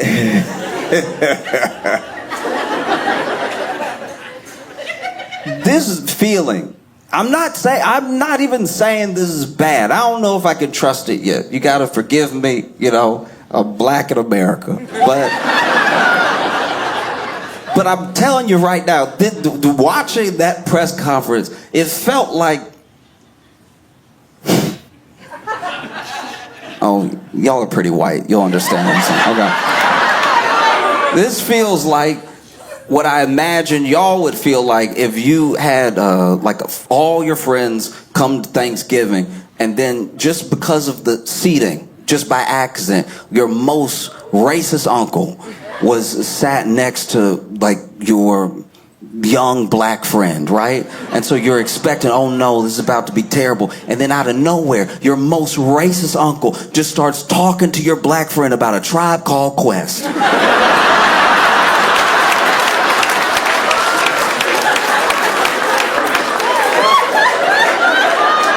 You wouldn't be upset. You'd probably be pretty relieved, but you'd also be like, what?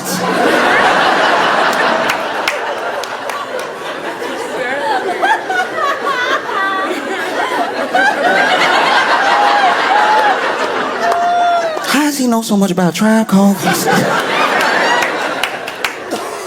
No. Whole thing was very weird, and I wasn't the only one that was weirded out. Like, I wasn't the only one that was shocked. The media was also shocked. Shocked and seemingly a little upset. Because he's over here hyping Mamdani up.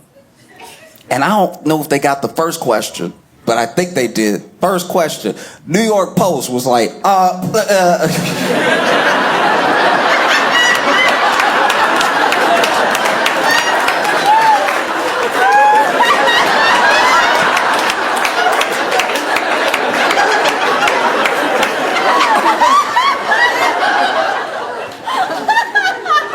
First question was trying to ruin the vibe. It's like, Mr. Mamdani, during your campaign, you called the president a despot, a fascist. Do you regret any of those statements? Did meeting him change your mind in any way? Or do you still hold those beliefs about the president who's right next to you? Like when somebody really trying to stir something up? When somebody's trying to stir something up and they do that thing where they're like, ooh, I wouldn't take that if I was you. Ooh, wow.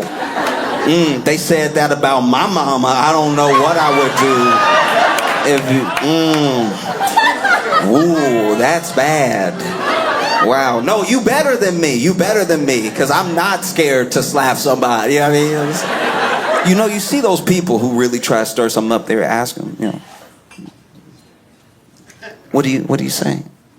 And he was like, the president and I have had many disagreements, but I'm glad that we could have a meeting about the things that we agree upon, and it's a future for the city. It's to do well for New Yorkers, and I think that we can work together in cooperation. And then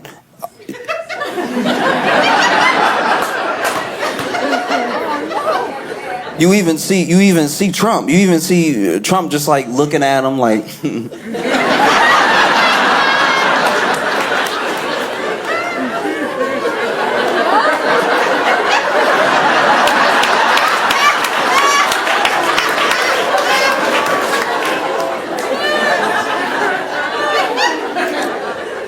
Then he finished just answering the question, and then Trump is like, despot, I've been called a lot worse.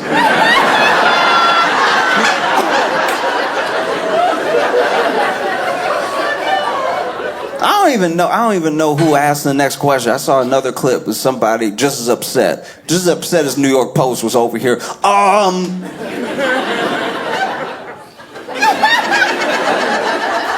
Newsmax or whatever, I don't know who it was, but they were like, yeah, you seem to think that most of the president's tactics were that of a dictator. You actually called him a fascist several times on the campaign trail. Do you still hold those beliefs? And then Trump, out of nowhere, interrupting, out of nowhere, goes, you could just say yes. Like, you can say yes.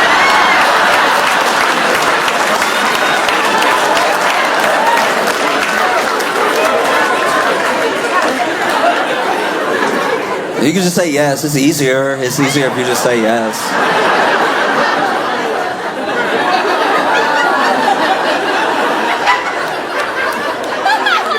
I was like, what is happening? This is crazy.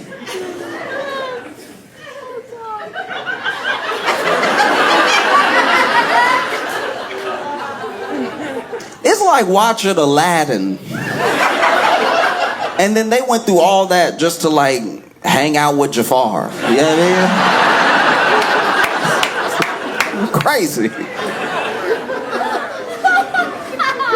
What? And look, maybe it's gonna be fine. I don't know. That was, I guess you can only have so much energy. You know what I mean? You can only fight so many people. And you also gotta remember that like Zoran has a real gift. He has a real gift. He has real charisma. He has just a real presence about him. You know? Deeply charming. Even if you don't like his politics, it's hard to admit that he really energizes people. And that's a special thing, especially now. To be a Democrat that energizes people.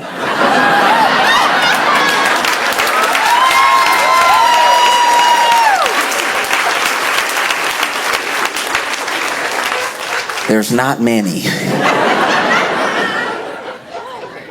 There's not many at all. There's a depressing amount. There's actually so few that I'm genuinely worried about even the midterms. I don't know. This might be bad. Because, wow. Sometimes, especially when you see the top brass, you know what I mean? Like you see like Chuck Schumer or Hakeem Jeffries on TV, and you're like, well, uh-oh.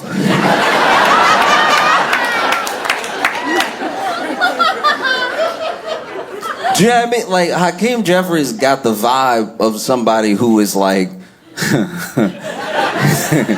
even when he's like low-key trying to do the right thing, Hakeem Jeffries will step up and get in front of you in a way where you're like, oh, don't. Like, you know, like, it would be like if you got bullied at school and then your dad really wanted to do something about it. But you were like, Dad, you little too. Like, you can't. You know what I mean? Your dad's like, no, let me go talk to him, you know, and dad think that just because he a dad, he gonna talk to the bully and the kid's gonna be scared. And it's like, that, y'all eye level. That's not gonna work. And you know, what if he starts swinging? You anemic and everything, like you can't. And so a part of me does get how this could happen, because Zoran's actually a charming person. You know, and he's energized people. And you even saw Trump be like, I think that there are some conservatives that are gonna love him too. I'm like, what world are we living in? What?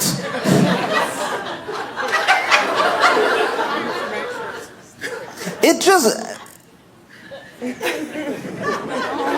it low-key feel like they got in that room alone and Zoran slipped Trump a 20. Like, it's just... what is happening? What did he say to him?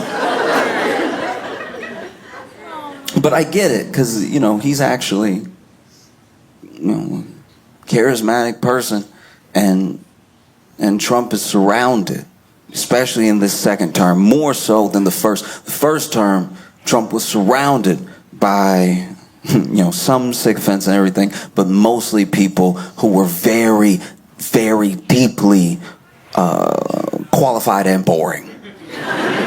He started out with a bunch of people who really knew how to do the job, and he fired most of them almost immediately because they were like, oh, you can't do that. And he was like, get him out of here.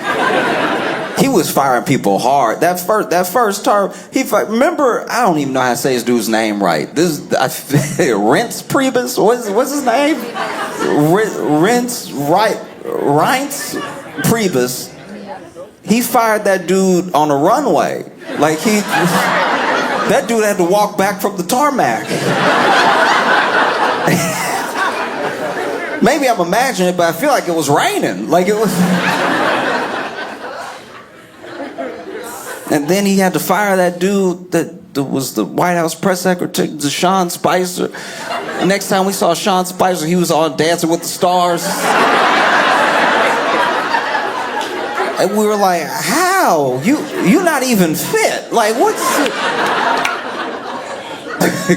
I don't even know who his partner was, but he was letting her do all the work. He was over here. He'd do that first twirl, and then she'd do 16 spins and come back around to him and everything, and he... That first term, he was surrounded by people, you know, Rex Tillerson. He had all these people around him who, you know, mildly competent but deeply boring, and then they wouldn't do what he would do in their situation. They're like, no, we have to, and they had, like, you know, a little bit of rule of law in there, even though plenty of things were contested as unconstitutional, but there were still people who had a bit of a thicker barrier than I think his agenda and the people around him were expecting, right? And so firing. This time he didn't really have that problem. This time he came in with people fully prepared to do whatever he said, like loyalists, you know. But the problem with, like, sycophants, the problem with loyalists, especially loyalists that are, like, deeply incompetent, is that they do annoy you. Like, they do bum you out. Like, it doesn't even look like he's having that much fun when he gets complimented anymore. Like that first term when everyone would sit around and compliment him, he really looked like he was getting ice cream. Like, he was having a great day, you know. This time he's sitting there, and then Pam Bondi's like, thank you for being the smartest, most greatest president of all time. And he's like, hey, yeah.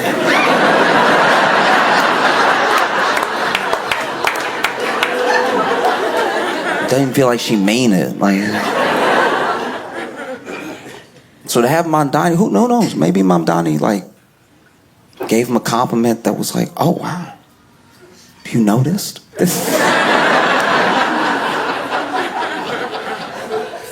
Or just somebody who can hold a conversation. That might be different, you know? That might be way different. Trump, you gotta keep in mind how much Trump is surrounded by people who are charisma sucks.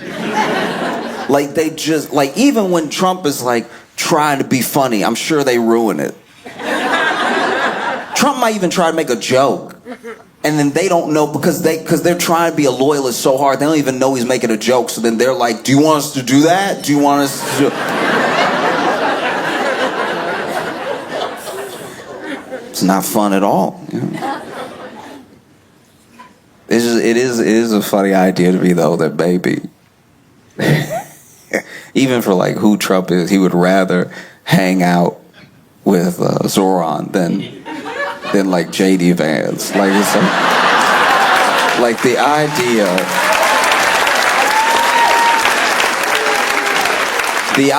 that he also like knows the score. Like the idea that he's around JD and he's like, this sucks. This is like, it's like, is he squinting or is he smiling? I cannot tell. Because you got to remember, first term. That dude, who did he have? What did he have? He had Mike Pence.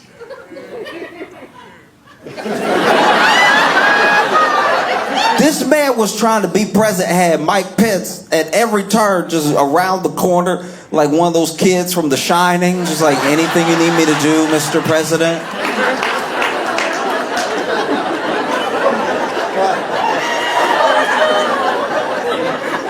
Mike Pence too locked in. He was. Like, even when he would do an interview, you'd be like, oh, this is maybe the most humorless person I've ever seen in my entire life. Like, at least JD is cringe. Like, he's like trying to be funny. You know, sometimes he'll tell a joke and he'll have his own laugh at the end of it. And it's like, yeah, that's not going to trick us into laughing. That's not how jokes work. There was that weird, he tried to tell some weird joke. I think he was talking to the troops or something, and he was like, you know, I asked my staff earlier, I was going over jokes, we were joking, and I asked them if I should do one of the jokes that I just told that we all laughed at, and they were like, sir, please don't do that one.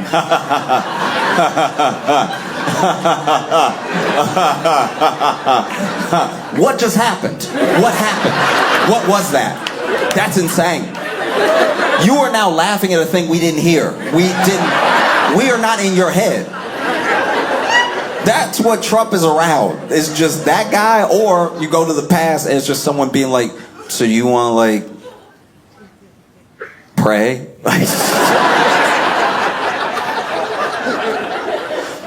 Apparently Mike Pence prayed around Trump so much Trump started bringing it up. He was like, you gotta get rid of this guy. Every time we're alone, he tried to pray on me, and his first one was nice. The next 12 are very upsetting. Ooh. You know? Because prayers aren't bad. It's always nice when somebody's like, hey, can I pray for you? I'm always like, yeah. But if they were like, can I pray for you? And I was like, yeah. And then they prayed for me. And I was like, thank you. And then I saw them 5 minutes later and they were like, can I pray for you? I'd be like, what's happening? What do you... Now I feel like you praying at me. Like you, like... Now I feel like you prayed something and it didn't work and you tried again.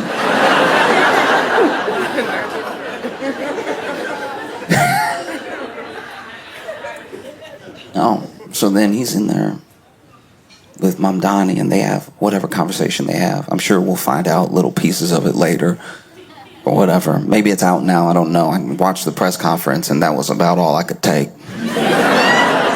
Because I'm not saying, here's the thing, I'm not saying that cooperation is bad. I'm not saying that building, building relationships that benefit people is what politics should be. That's what all the leaders should do, is like put any general differences aside and make sure that they're at least like serving the people that they were put in place to serve. I'm not saying any form of real cooperation is bad. I'm just saying, like, if this is a Black Mirror episode, I would like to wake up now.